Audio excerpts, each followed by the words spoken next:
Hi, I'm Dr. Sudhakar here. I hope the MS teams have started recording. In this video, I'd like to briefly discuss about databases and the research metrics. When I talk about databases here, specifically, I'm referring to research databases. And then when I talk about metrics, I'm referring to various evaluation which is done in order to understand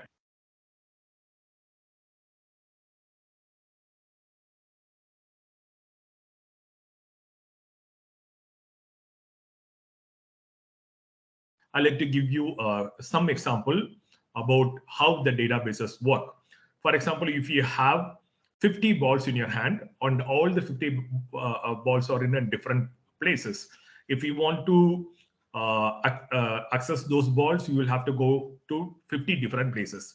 Instead, if I'm going to have a bucket, in that bucket, I have added all the 50 balls. And if you want to access those balls, you will simply have to open the bucket and search the ball which you need. That way you'll able to reduce the time, and you'll able to have control over selecting whatever the ball which you want at any point of the time. Similarly, if you look at in the research databases, there are several publishers are there. Every publisher have several journals. All these journals are fragmented in a different places. You have a print journals, you have an online journal also. For a researcher, in order to understand the ocean of publications which are there in online platform, it is going to be quite tedious. It's going to be quite difficult. So what the databases have done is they have created a platform where an author, a researcher, can able to access any journal from one single place. So instead of searching for balls everywhere, you'll go to one place where if you're giving a keyword search, you will able to identify the paper, and it will take you to the journal website, and you will able to access it. So databases are something. It is like a bucket which has different balls in one single place. Here in the research databases, or a platform which provides different information about journals which are published by various publishers. Number two terminology talks about research metrics. The reason why we involve in research is to generate new knowledge, or to enhance the understanding of the existing knowledge which is not explained properly in order to take a decision. Here, the decision could be creating a particular product, or it could be creating a particular service, or it could be creating a particular policy, or it could be a particular practice. After a researcher takes so much of time, money, and energy when they conduct the research, when they generate a report, and when it is communicated, if people are not making use of the information, it is of total waste for both the researcher as well as all the resources which were used for conducting the research. So in order to understand how impactful, how valuable the research are, the concept of research metrics comes in here. People will come to know about the value of the research conducted by a particular researcher. People also will come to know about the value of the research publication done by a particular journal. People also will come to know about value of different papers which is published on a particular field. People also will come to know about the performance of the researcher over the period of time. So all these are some of the quantitative metrics which will help the people to understand the total value or the impact of the research. So in this session, we will be discussing about databases and the research metrics. What are the learning topics are there? You will have databases and indexing a databases, citation databases, Web of Science, which includes Scopus, and other citation databases is going to be covered as part of the presentation.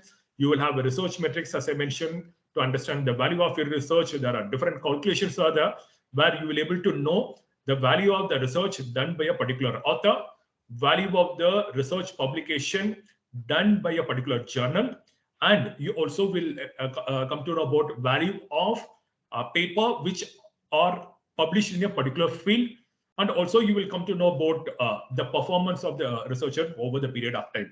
So that's going to be covered under research metrics. You will know the impact factor of journal, based on journal citation report, you will know about SNIP, you will know about SJR, IPP, Cite score, and also more importantly, with regards to the author, you will know what is the H index of the author, what is the G index, I10 index, and the altmetrics. If you look at H index, G index, and I10 index, it's all related to quantitative metrics. It's most of it or easy for you to calculate by just using the numerical number. How many times a particular research paper was cited by other researcher in various journals, various research article.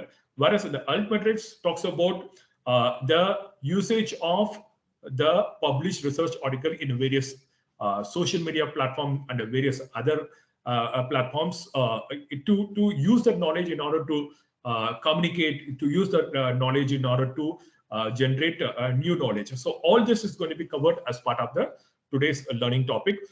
It's quite simple.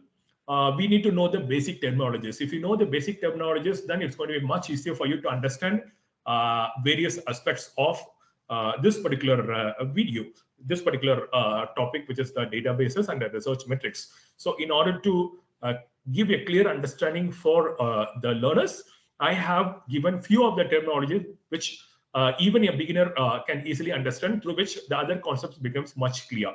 Number one is database. As I mentioned, databases are basically like a bucket which has different types of ball. All you have to do is you will have to just open the bucket and select the ball of your choice.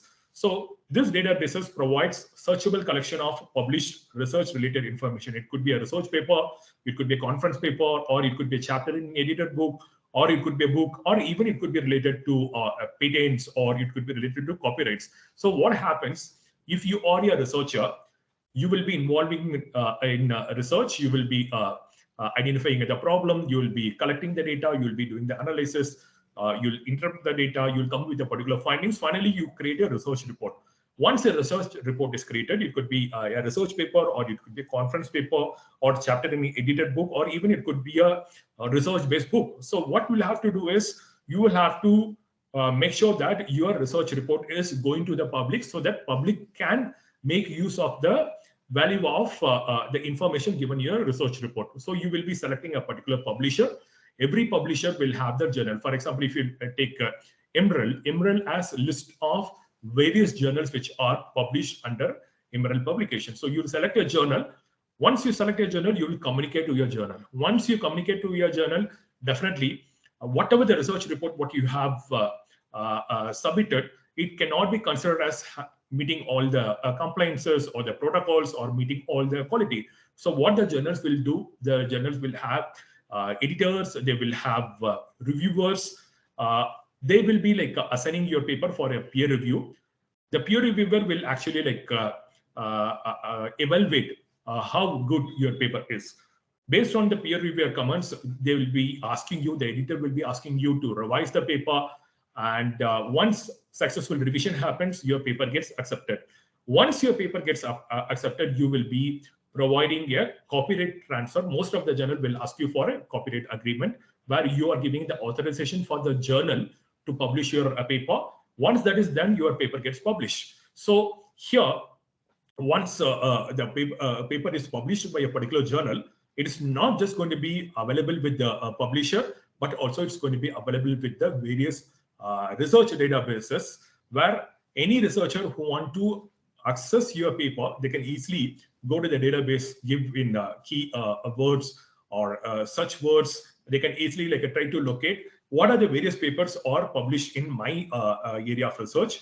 And the moment you click on the paper, you will be able to go and access the paper from the publisher and the journal where the paper is published. So what are the various databases are available today? You have Scopus, Web of Science, PubMed, ERIC, which is Education Resource Information Center. You have IEEE, mostly for engineering and electronics. You have DOAJ, Directory of Open Access Journal, and you also have JSTOR, which is called as journal storage. I hope all of you understand the meaning of the word databases. The databases will have information about various research papers, conference papers, chapters in edited books, various books based on research published by various publishers and the journals. So an author can easily access all such information in one single platform or in a multiple platform. So depending upon the objective of the research databases, depending upon the inclusion of various disciplines or a field, you will be able to know which database to use in order to locate the paper what is available in your proposed research area. The number two terminology which all of you should understand, it's research metrics. As I mentioned you all, the main objective of conducting any research is to create valuable information which can be used by the stakeholders in order to take a decision. So here what happens, I've explained you using your flow process where a researcher is actually involving in conduct of the research, preparation of the report, then it goes to the publisher and the journal accepts or rejects the paper. And here the way how we can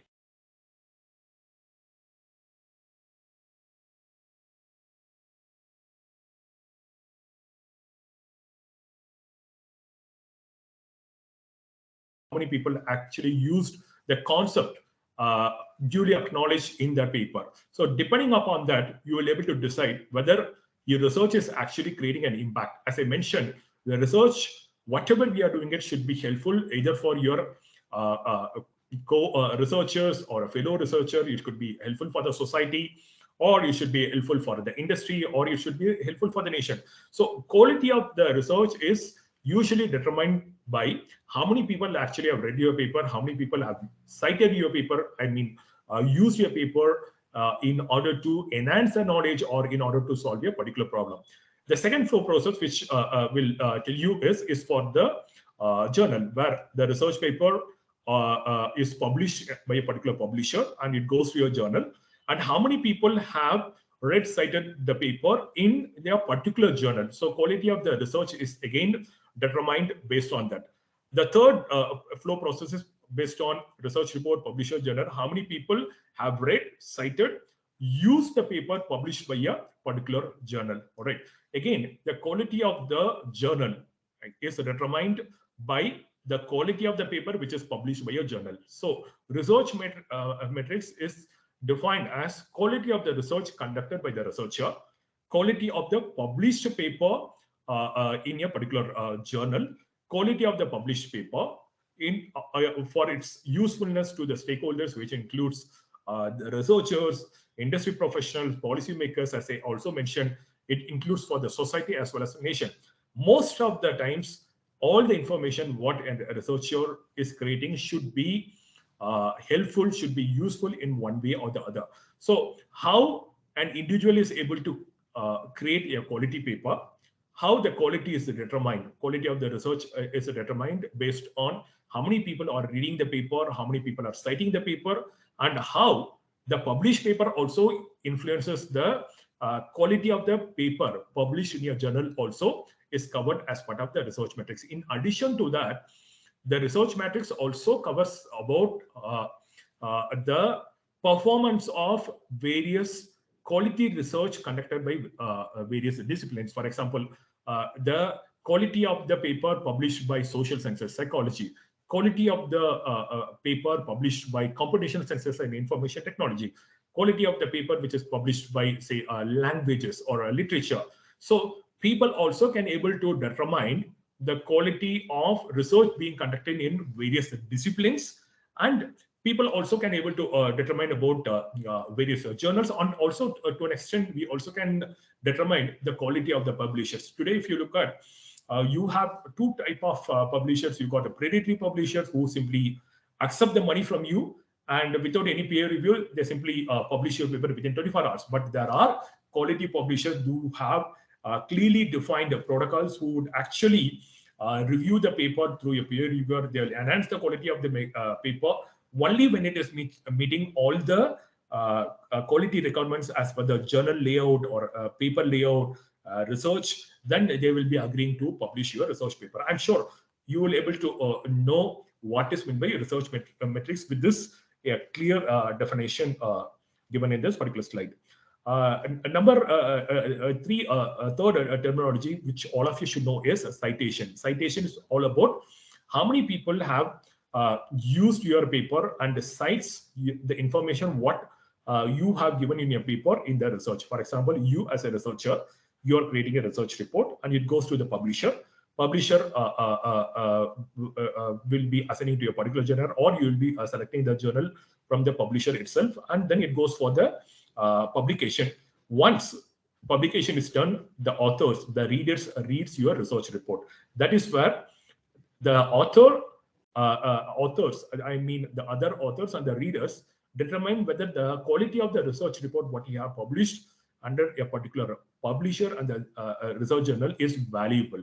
If they find your research report is valuable, what they'll have to do is, if it is required, they will be citing the information what you have given in your research report by showcasing whether that research is similar or whether that research is different, or whether your research is having some sort of limitation and which they are trying to overcome from that study. So almost all of it, when it comes to citing your paper, it could be based on various reasons.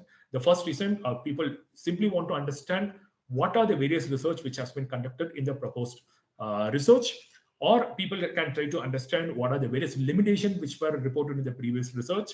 People can come to know about the future research directions which have been given in a particular research report, or people can use the previous research report to develop some sort of arguments by quoting various concepts or a methodology. So whenever your paper is meeting any of these criteria, the opportunity for your paper to get cited tends to be higher. So when we say citation, it's all about how many people are actually using the information which is published in your research paper by giving a due acknowledgement for various research purposes. That is called as citation. Sometimes it is called as cited. Cited is basically how many people have actually used your paper for enhancing or conducting their research.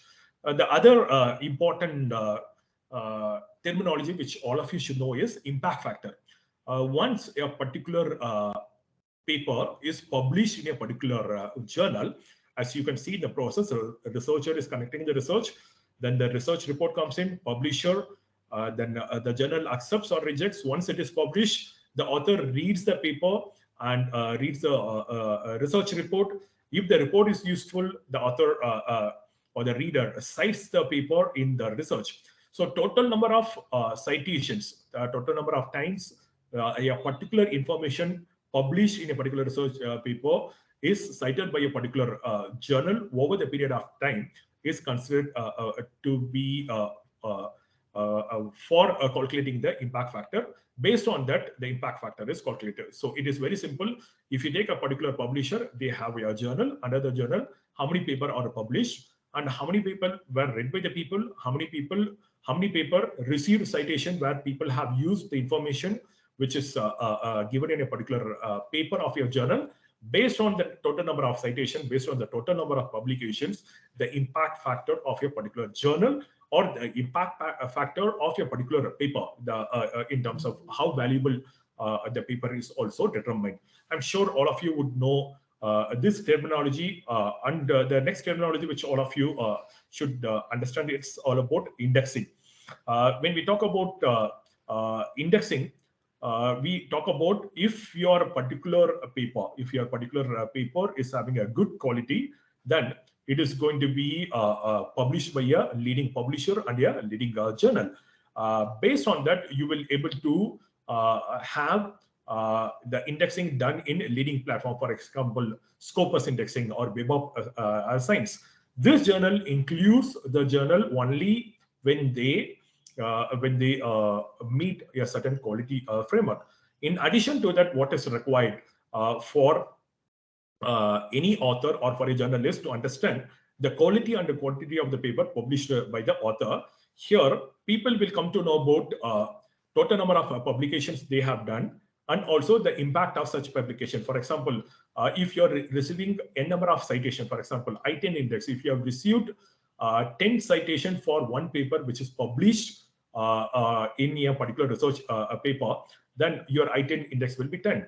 And also you have some of the metrics such as called as H index, where you will be able to know total number of papers which are published by a particular author, and total number of paper having such citations which is published by the author. For example, if you have published 8 paper, how many paper have minimum of 8 citation? That is considered to be H index. So research impact and index, there are two things. One is with regards to the journal. If the journal is having a good quality paper, then it will be indexed in various databases.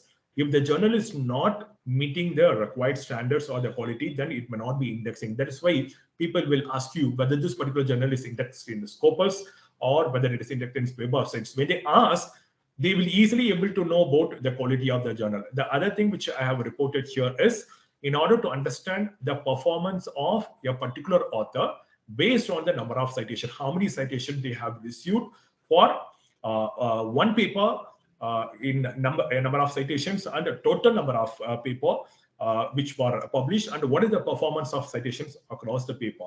I'm sure all of you would know all these terminologies. Let us recap. First one, I explained to you about databases. The second one, I mentioned you about research metrics. Third, I have mentioned about the concept of citation. Fourth, I mentioned about impact factor. Fifth, I mentioned you about indexing. I have given you the example of indexing databases, and also I have explained you about the quality and the quantity of the paper which author had published based on the total number of citations received by the author. Okay, now let me give you some of the examples of leading databases which are existing in today's world. First, you have a Scopus database, and second, you have Web of Science. Third, you have PubMed, and fourth, you have ERIC. Fifth, you have IEEE Explore. You have Science Direct. You have Directory of Open Access Journal, and eighth, you have JSTOR. So each databases are published by a particular publisher. For example, if you look at Scopus, it is the provider is Elsevier. Every databases has their own focus. For example, if you look at Scopus, they are having the repository of different journals which are multidisciplinary in nature. For example, if you take a Web of Sciences, they have again have multidisciplinary. For example, if you take PubMed, it is mostly related to medicine and biological sciences. ERIC, it is mostly for education science, and IEEE, they cover a paper related to engineering and electronics as well. And the Science Direct, they cover a research paper published in the journals of a multidisciplinary nature. And also you have a Directory of Open Access Journals. Again, it have multidisciplinary. And JSTOR, again, it is multidisciplinary. Most of the databases are multidisciplinary. For example, if you go to Scopus, you can find management paper. You will be able to find science-related paper. You will be able to find the medicine-related paper. So depending upon the discipline you are working, you can choose to use any of these databases. For example, what is available in Scopus may or may not be available in the Web of Science also. So you all have to critically understand the indexing of the journal. So how you can able to know whether a particular journal is indexed. There are sometimes like the journal will say we are Scopus indexed, we are Web of Science indexed, but only when you go to the database, when you give a search of a particular journal, you will come to know whether the indexing of the particular journal under the Scopus is existing or not existing. And one more information we'd like to mention to all the learners is that this leading databases are quite dynamic in nature. All right. For example, if you're a journal who have published high quality articles, and after a few years, your quality of the paper published in your journal, it gets deteriorated and it is not matching the standards. If the quality of the paper is getting deteriorated and if it is not matching the standards, that is straight reflected in the citation received per paper. So as the citation goes up, the quality of the paper also goes up. It is basically like a number of citations determines the quality of the paper. If the citation goes up, the quality of the paper also considered to be high. If the citation comes down, the quality of the paper tends to be lower. This is one point which all the learners should understand. Whenever you are getting a time, go to all these databases and understand how many journals are there and what are the various publishers are there as part of this indexing databases. Now, let us get into the research metrics. The first thing all of us should know about impact factor of your journal. Most of the times you can find predatory journals quoting that they have impact factor of 7, 8, or 9. But impact factor can be calculated only using the citations registered in a reliable databases. For example, Scopus or Web of Science or other.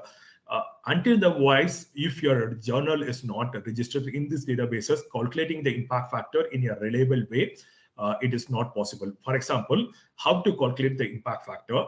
You will have a citation to recent items and number of recent items. For example, if you want to calculate the impact factor for a particular journal for the year 2008, they would be calculating the number of published papers in a particular journal which received the citation. For example, 2009, it has received 263, 2006, it has received 374. That equals to 637. So 637 citations were received for various papers which are published in a particular journal during the period 2007 and 2006.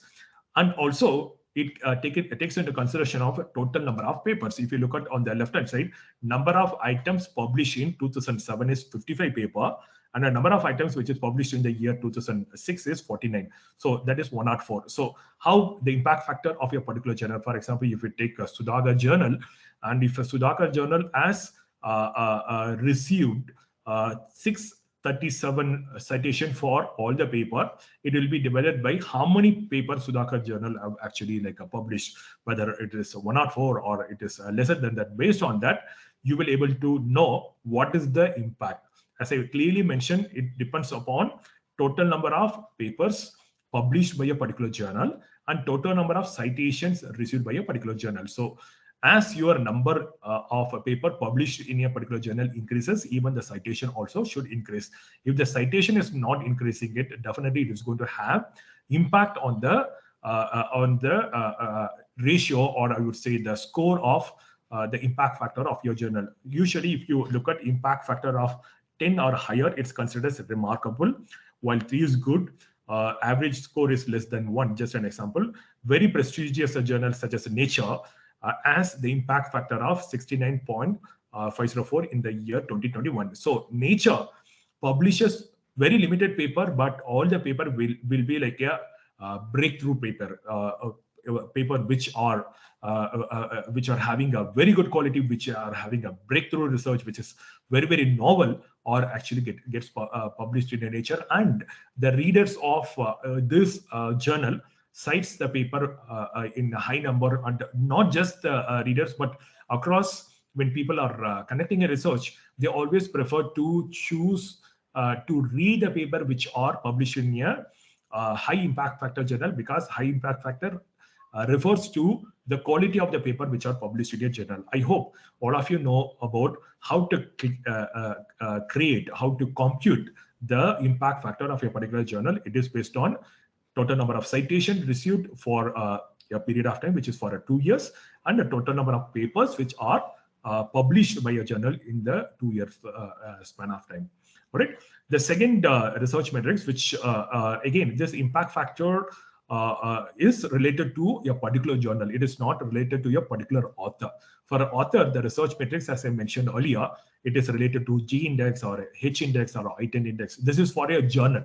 Definitely, the journal impact is dependent upon quality of the paper, but we cannot consider all the authors are same. That's why there is a concept of research metrics for author separate, research metrics for journal separate, and also you have research metrics for a particular field, and also you have research metrics to understand the competition between the journals, or in terms of collaboration between the journal, which I'll be explaining in the upcoming slides. If you have any doubts with regards to impact factor of your journal, you can do a comment in this YouTube video. I'll be happy to clarify the same. Let me talk about JCR, which is called as Journal Citation Report. is a product of ISI, a Web of Knowledge, is an authoritative resource for impact factor data. As I mentioned earlier, there are predatory journals which simply compute some numerical number or some data with regards to the citation received for the papers which are published in their journal. Those calculations are not considered to be reliable because it is based on their own calculation. It does not have any kind of quality accreditation, or it does not have any kind of tracking mechanism. But journal citation reports provides a clearly defined statistics on the citations of various journals and the papers which are published in the journal. For example, if you look at all the journals which have been given in the right hand side has got their impact factor. This impact factor is calculated based on the total number of citations received and the total number of papers which are published by a particular journal. Most of the time, the journal tries to eliminate as many papers which is not meeting the quality, because simply raising the number of papers will not help the journal to raise the quality of citations, thereby may not be helping them to increase their impact factor of the journal. This database provides impact factors and a ranking of many journals in the social and the life sciences based on millions of citations. So as a person is getting cited in their research paper, it is going to be captured under JCR. Based on that, directly they will be able to compute the impact of the publications done by a journal, and the impact factor comes in. It is published by Clarivate Analytics, integrated with the Web of Science. As I told you, there are different databases are there.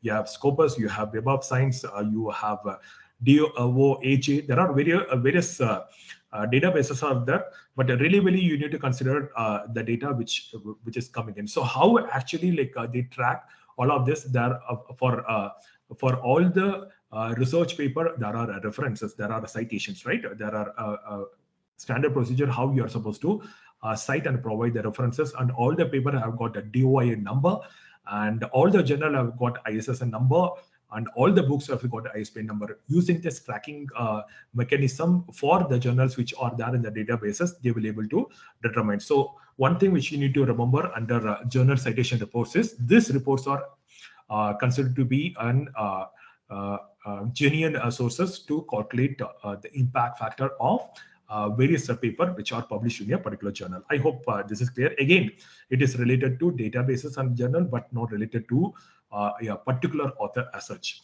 SNIP stands for Source Normalized Impact Factor. As I mentioned earlier, the impact, it's not just going to be just only for the journals, or not just going to be for papers for the journal, but also the research metrics can be calculated for within the subject. This SNIP is calculated based on number of citations given in the present year to the publication in the past 3 years. For example, in the year 2022, if I'm going to calculate SNIP, I'll have to consider the data of 2021, 2020, and 2019, divided by the total number of publication in the past 3 years. That will give you the score of SNIP. And also, it provides you information with regards to the impact of paper within a subject field. For example, within the psychology, within medical sciences, within engineering, how the performance of the paper which are published in the journals are there, and how is the impact happens. Points to remember with regards to SNIP is cited by papers past 3 years and paper past 3 years. It is very simple. Number of citations given in the present year 2022. How many citations are there for the public for the papers which was published for the past 3 years, and divided by the total number of publications in the past 3 years will give you the SNIP. All right. Coming to Scimago Journal Rank is an indicator measure for the prestige of scholarly journal that accounts for both number of citations received by your journal and the prestige of journals where the citation comes from. For example, if you have published a paper, and if it is cited by a research paper which is published in the Nature, definitely the prestige of your journal, even if your journal is a moderate or an excellent journal, but when your paper is cited by a researcher for the research paper which is published in Nature, it is considered to have more impact. It is going to have more prestige. SJR uses network analysis of a citation provided by the journal apart from calculating the citation. If you look at here, average number of weighted citations received in a year divided by total number of documents published in the previous years. Based on this, you will be able to understand the score of SGR. As I mentioned here, it is not just about the citation, but also it covers aspects related to who is citing from which journal, where they are citing it. As your paper are going to be cited from your topmost journal, the value of your publication tends to be going up. I hope all of you know what is meant by SGR now. It is not related only to the paper in your journal. It is not just related to a particular field, but also it is related to where the citations are actually received for the papers which are published in a particular journal. More importantly, impact per publication. All of you, for every paper which is published, what set of citations was received? It is calculated as the number of citation given in the present year to the publication in the past 3 years. For example, 2022, if I want to know the impact of the paper which I had published before 3 years, I will be calculating the total number of citations received for the past 3 years for that, and then I will divide by the total number of publication in the past 3 years. If you look at the formula which I have given below, it's total number of citation in the present year for a journal, documents from past 3 years, total number of published in the past 3 years in that journal. So here you will come to know about impact per publication instead of journal as a whole, how the each paper which are published in a journal is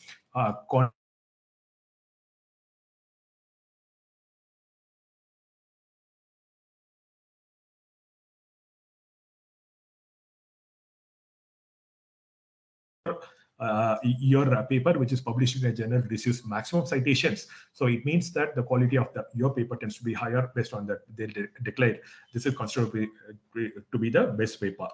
One more research metrics which all of you should know about is all about Cite score. It's very simple. It is developed by Elsevier. Elsevier is a publisher publishing platform under which you have different journals are there. This metric is calculated based on citation information recorded in a database called as Scopus. Earlier, we had different databases like a Web of Sciences, but the Cite score is basically for the journals which are indexed under Scopus, and what are the citations which are received by various journals and the papers which are published in a peer-reviewed document, which includes your research paper, your conference paper, and other research-related articles.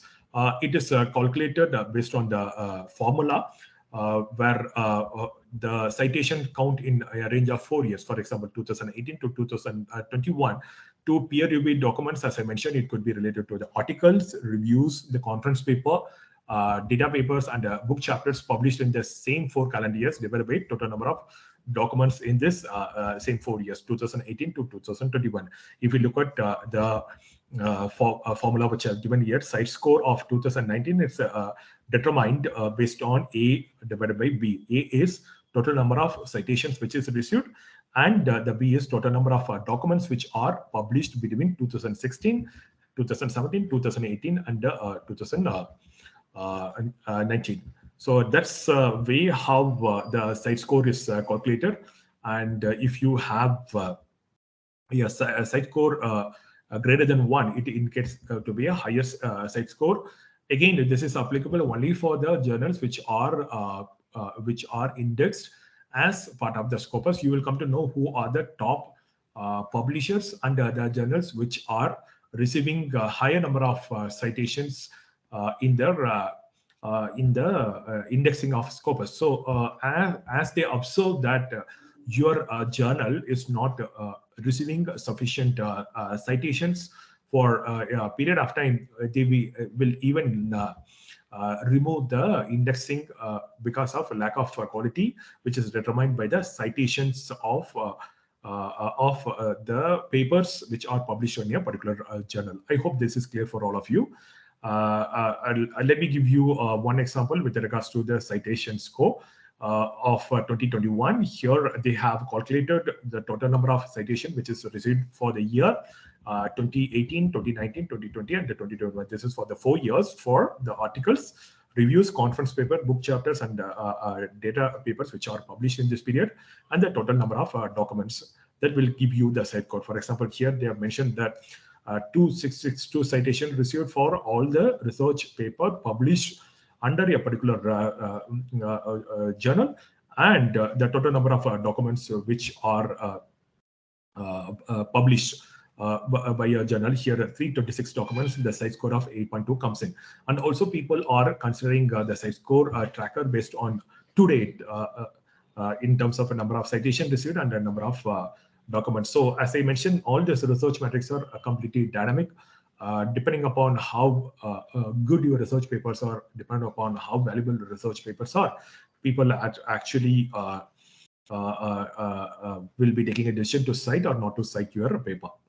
Now, so far, whatever we discussed are purely for the journal, and we have discussed about for a particular subjects field, and we have discussed about how the research impact is measured based on where your citation is actually coming from.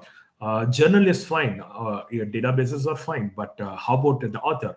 So if your author wants to know how the author is creating a quality research paper that can be measured by various metrics. The first one is called as H index. Before even explaining about the H index, let me give you one example in this slide. If you look at here, the total number of a paper which have minimum of 5 citation is 1, 2, 3, 4, 5. So my H index is considered to be 5. So H index is basically a number of publication published productivity in terms of total number of publication as well as how often they are cited. That is called as H index.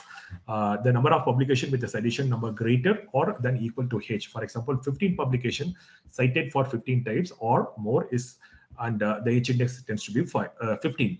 If you are having a H index of 20, it is considered to be good. If you are having a H index of 40, it is considered to be outstanding. And if you are having a H index of 60, it is considered to be truly exceptional. So based on that, we'll come to know as a researcher how well we are consistently publishing our research paper and how consistently we are also receiving the citation for the paper which have been published right from the first publication till the current publication. I hope H index is very clear for all of you.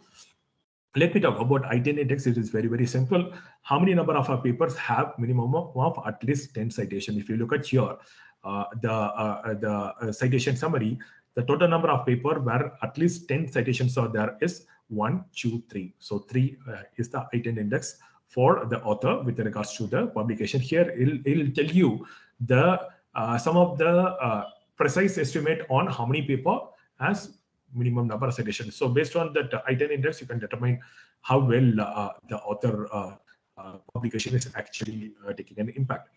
The final thing with regards to the G indexes is based on the distribution of citations received by a given researcher publication. We discussed about H index, total number of paper having total number of similar citation which is published by a researcher, and then we discussed about I-10 index. But here it is based on the distribution of citation received by a given by a particular researcher's publication. For example, if a G index of 20 means a researcher has published at least 20 articles that have combined received at least 400 citations. So every paper should have received minimum of 20. So 20 into 20, you will have 400 citations. Researcher with 20 papers, 15 of which have no citation, while the remaining having respectively like 350, 35, 10, 3, and 2 citation would have a G index of 20 because the overall number of citations is 400 and it gives you a G index of 20. Before I conclude this presentation, which I like to give to all the learner is that most of the times this research metrics for both the journal or for the author actually based on my personal perspective, of course, yes, it is giving an assessment on the quality of the paper. But what I personally feel is the value of any research is until it reaches to the hands or the plates of the stakeholder who is in need of such a knowledge in terms of creating a new product or a new service or a new practice or a new policy. Until otherwise, your research is used in a day-to-day life or in a practical scenario, having scores, generating a knowledge, it is like building a wealth and you have never spent it. What will happen if you do not spend the wealth what you have created and when you die?